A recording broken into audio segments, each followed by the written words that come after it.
بسم اللہ الرحمن الرحیم۔ السلام علیکم اسٹوڈنٹ۔ کلاس 6 اسلامیات کا ٹیچر حافظ نوید اور میرے بچوں، آج ہم لیکچر نمبر 38 کے ساتھ حاضر خدمت ہیں۔ ہمارے سبق کا عنوان غزوہ خیبر ہے۔ اور میرے بچوں، جیسا کہ آپ نے کل کے لیکچر میں اس کی ریڈنگ کی، آج ہم اس کے پہلے 5 شارٹ کوسچن اور ایم سی کیوز کریں گے۔ اور میرے بچوں، ریڈنگ آپ کر چکے ہیں، ایم سی کیوز آپ خود سولو کریں گے، تو میں آج آپ کو پہلے 5 شارٹ کوسچن کروانے جا رہا ہوں۔ جی میرے بچوں، خیبر کے کیا معنی ہیں؟ عربی میں خیبر کا لفظ قلعہ کے معنی میں آتا ہے۔ قلعوں کی نسبت سے اس علاقے کو خیبر کہتے ہیں۔ یہ علاقہ مدینہ سے تقریباً 320 کلومیٹر دور شمال کی جانب واقع ہے۔ جی کوسچن نمبر 2، یہود کون تھے؟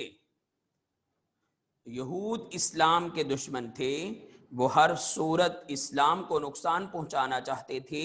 یہ لوگ خیبر میں قلعوں میں آباد تھے۔ کوسچن نمبر 3، یہود نے اسلام کو ہمیشہ کے لیے ختم کرنے کے لیے کیا طے کیا؟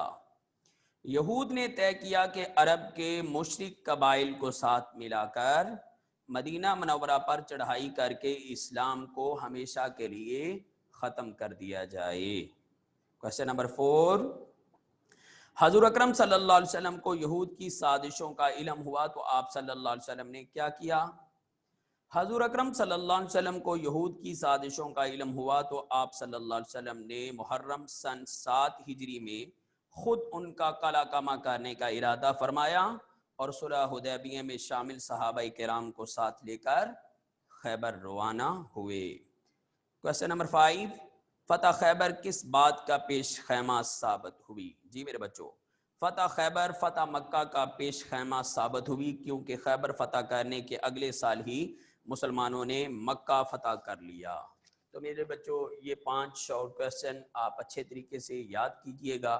کل ایک نئے سبق کے ساتھ حاضر خدمت ہوں گے۔ کل تک کے لیے اللہ حافظ۔ السلام علیکم ورحمۃ اللہ۔